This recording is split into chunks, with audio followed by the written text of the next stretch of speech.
Hello बच्चों, आज हम नीट 2025 का एक क्वेश्चन सॉल्व करेंगे। क्वेश्चन बेस्ड रहेगा इम्पल्स पे। तो पहले इम्पल्स के बारे में समझते हैं। अगर मुझसे कोई कहता है कि मुझे इम्पल्स कैलकुलेट करना है, तो उसका मेरे पास एक फॉर्मूला है, फोर्स इनटू टाइम। दूसरा फॉर्मूला क्या होगा, क्योंकि फोर्स क्या होता है हमारा, change in momentum upon time.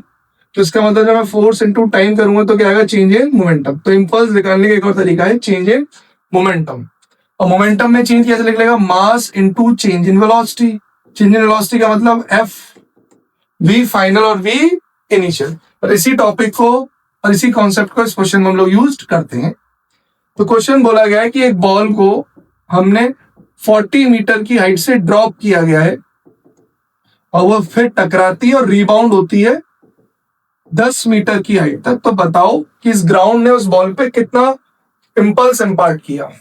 तो ये बॉल जिस स्पीड से हिट करेगी, मैं उसको वी इनिशियल मान लेता हूं, और जिस वेलोसिटी से ये ऊपर की तरफ जाएगी वी फाइनल।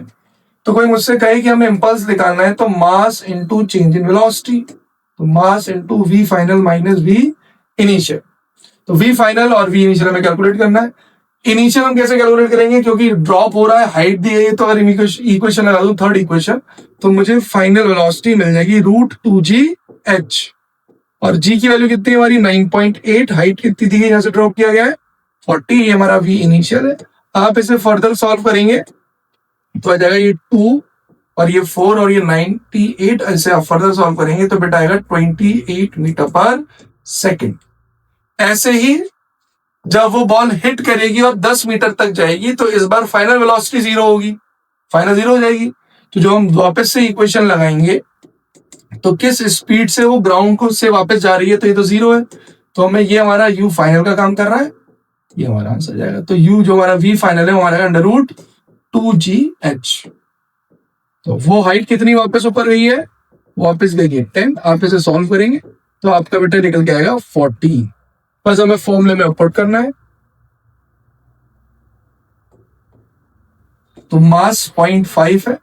थोड़ा सा यहाँ पे हम लोग ध्यान रखेंगे, क्योंकि वेलोसिटी वेक्टर क्वांटिटी है। तो अगर हमने एक डायरेक्शन को पॉजिटिव माना है, तो दूसरे को हमें क्या मानना पड़ेगा, नेगेटिव। तो हमने इसको नेगेटिव का 28। आप इसे सॉल्व करेंगे तो ये 42 आएगा। इसका हाफ 20 न्यूटन सेकेंड इम्पल्स की यूनिट होती है। Option B is the right answer. Thank you बच्चों।